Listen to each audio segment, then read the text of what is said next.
such a thrill for me to be here, and I'm so happy to see all of you. You know, one of the biggest reasons that I'm happy to be here is because I shouldn't be alive today. I should have died on February the 2nd, 2006. That was supposed to be my last day here in this physical life. Because on that day, the doctors had told my husband and my family that I only had a few more hours to live. I was dying from end-stage lymphoma, which is a form of cancer of the lymph nodes. I had struggled with cancer for 4 years up to that point. For 4 years, this disease had devoured my body. It had traveled through my lymphatic system. It started with a lump in my neck, and then it spread throughout my lymphatic system.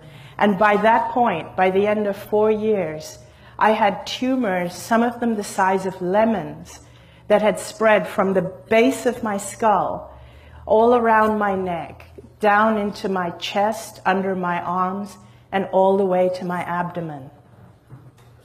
By that point also, even before I had gone into the coma, my lungs had been filled with fluid. And every time I would lie down, I would choke on my own fluid. My muscles had completely deteriorated, so I weighed about 85 pounds. I looked like just a skeleton with skin on. I had these big, gaping, open skin lesions where the toxins were oozing out of my body.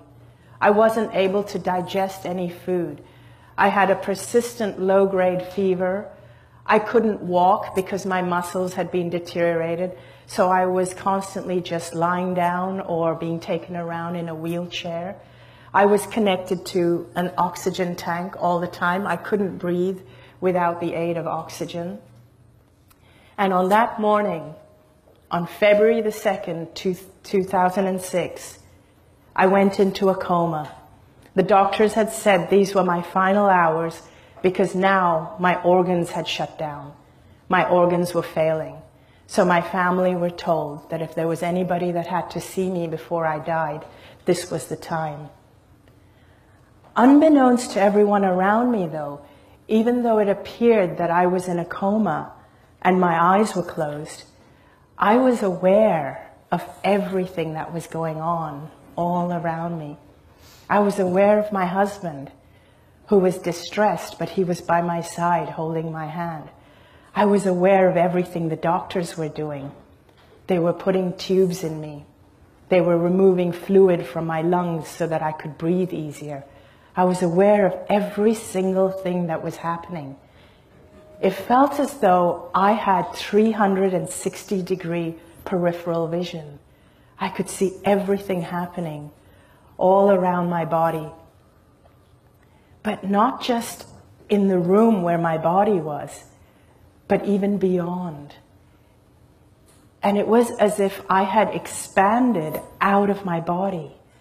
I was aware of my physical body. I could see it lying there on that hospital bed. But I was no longer attached to that body. It felt as though I could be everywhere at the same time. It was like wherever I put my awareness, there I was. I was aware of my brother who was in India. My body, I was in Hong Kong. This was happening to me in Hong Kong. My brother was in India and was rushing to get on a plane to come and see me. He wanted to see me before I took my last breath. And I was aware of that. I felt as though I was with him. I saw him on the plane. And then I also became aware of my father and my best friend, both of whom I had lost. Both of them had crossed over, had died. But I became aware of their presence with me, as though they were guiding me and communicating with me. One thing that I felt in this amazing, expansive state, I felt I was in like a realm of clarity, where I understood everything. I understood why I had cancer. I understood that I was much greater. In fact, all of us are much greater and more powerful than we realize when we're in our physical bodies. I also felt as if I was connected to everybody, like all the doctors that were treating me, the nurses, my husband, my mother, my brother, and everybody. I felt as though we all shared the same consciousness. I felt as though I could feel what they were feeling. I could feel the distress they were feeling. I could feel the resignation of the doctors. But at the same time, I didn't get emotionally sucked into the drama, but yet I understood what they were feeling. It's like we all share the same consciousness. It's like when we're not expressing in our physical bodies, you and I and all of us, we are all expressions of the same consciousness. That's what it felt like. I felt as though my father was trying to communicate with me that it wasn't my time, that I needed to go back into my body. At first, I didn't want to go back because I still felt as though I had a choice whether to come back or not. So at first, I absolutely did not want to go back into my body because I couldn't see a single good reason to go back into this sick and dying body. I was a burden on my family. I was suffering. There was no good reason, so I didn't want to go back. But in the next instant, it felt as if I completely understood that now that I knew what I knew, and because I understood what caused the cancer, I knew that if I chose to go back to my body would heal very, very quickly. And so, in that moment, I made the decision to go back, and I heard as though my father and my best friend said to me, now that you know the truth of who you really are, go back and live your life fearlessly. And it was in those moments that I woke up from the coma.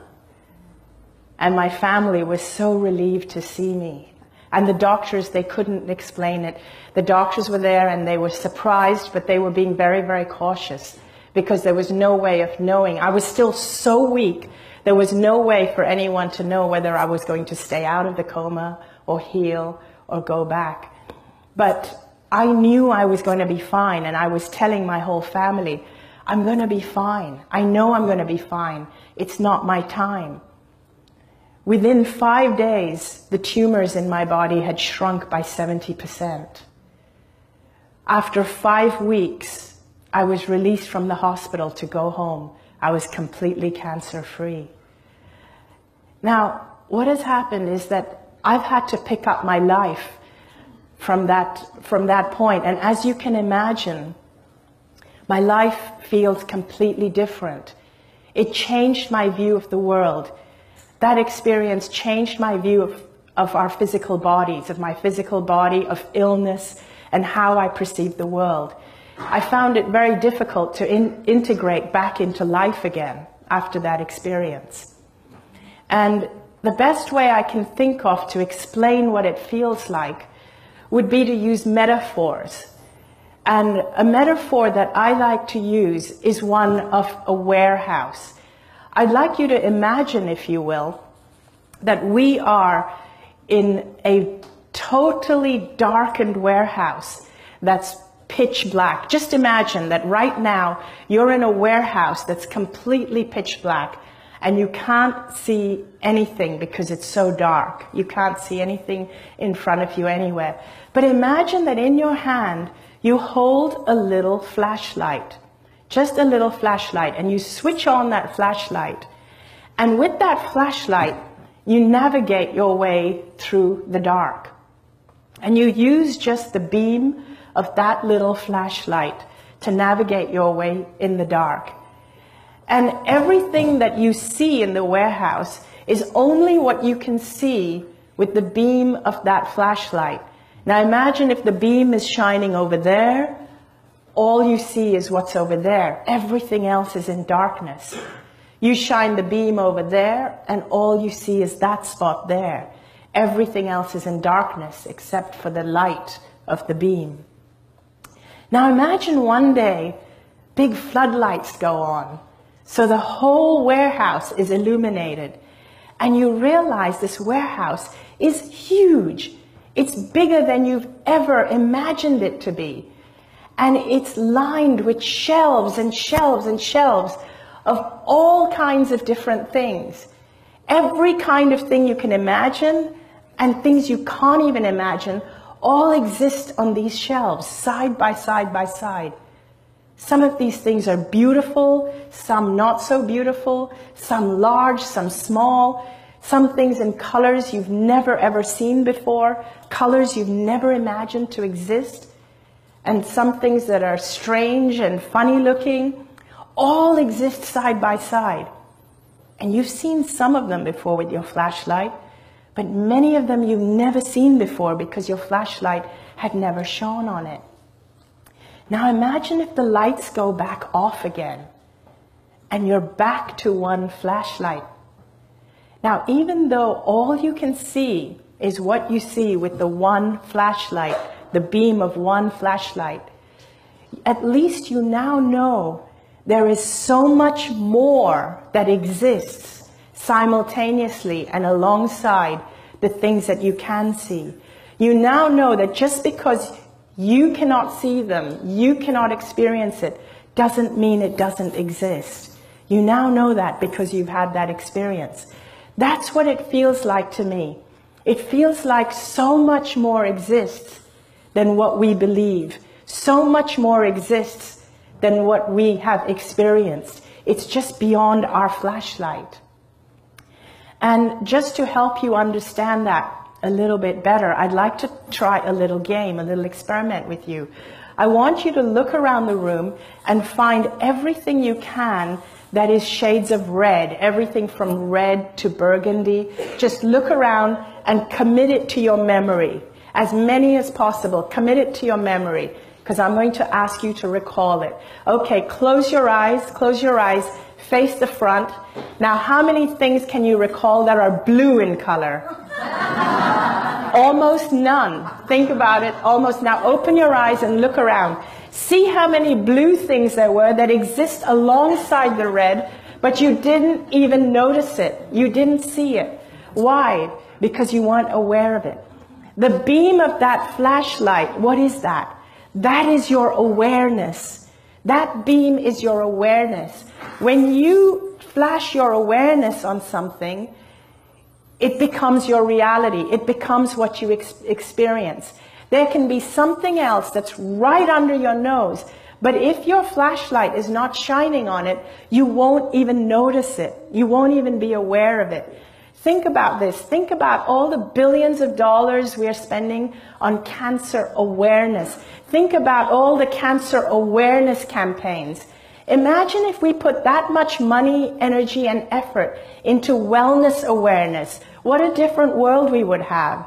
Imagine if we put all our effort into peace instead of into fighting and wars. We would have a very different world if we changed our awareness.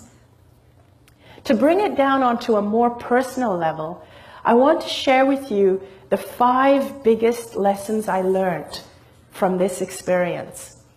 Number 1, the most important thing that I learned, the most important thing we have here to focus our awareness on is love. That is number 1. And when I say love, it's very easy to say, or for us to say, we need to love other people. But one of the things I learned is that one of the reasons I got cancer is because I didn't love myself. That's hugely important. When we love ourselves, we value ourselves. When we value ourselves, we teach people how to treat us. When you love yourself, you find no need to control or bully other people, nor do you allow other people to control or bully you. So loving yourself is as important as loving everybody else. And the more you love yourself, the more love you have to give other people. Number 2, the next biggest lesson I learned was to live life fearlessly. Most of us are brought up on a diet of fear. We're taught to fear everything. I used to fear everything. I used to fear cancer. I used to fear eating the wrong foods. I used to fear displeasing people. I feared just about everything. I feared failing, and most of us are brought up fearing everything. And people think that fear keeps you safe. That's actually not true. Love keeps you safe. When you love yourself and when you love other people, you'll make sure that you keep yourself safe and that you keep other people out of danger's way. Love keeps you much safer than fear does. The third thing I learned that is so important is humor and laughter and joy. We're born knowing this stuff. We're born knowing that it's important to laugh because that's what kids do all the time. We're born knowing love and fearlessness, but it gets conditioned out of us as we grow up. Laughter is so important, and humor and finding your joy in life. It's more important than any other spiritual activity that you can think of. If we had more laughter, in fact, if even our politicians learned to laugh, we'd have a very different world. And if we had more laughter, you would have less people with illness, you'd need less hospitals, and you'd need less prisons as well.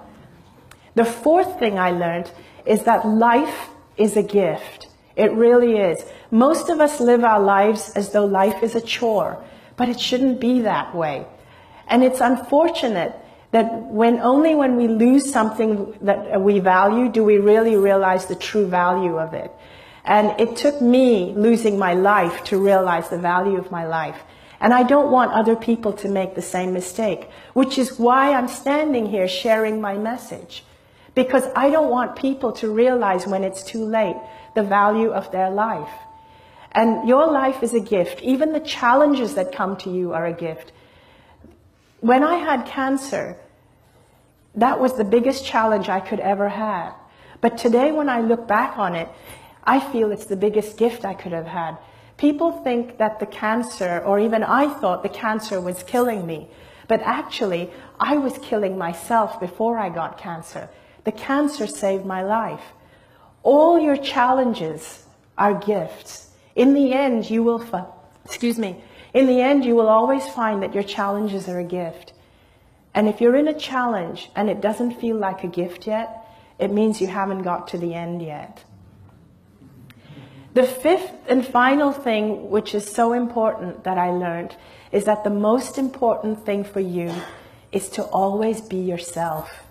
Be as you can be. Shine your light as brightly as you can. Embrace your uniqueness. Just realize who you are, get to know who you are, love yourself unconditionally, and just be yourself. And with those 5 things, I invite you to go and live your life fearlessly. Thank you very much.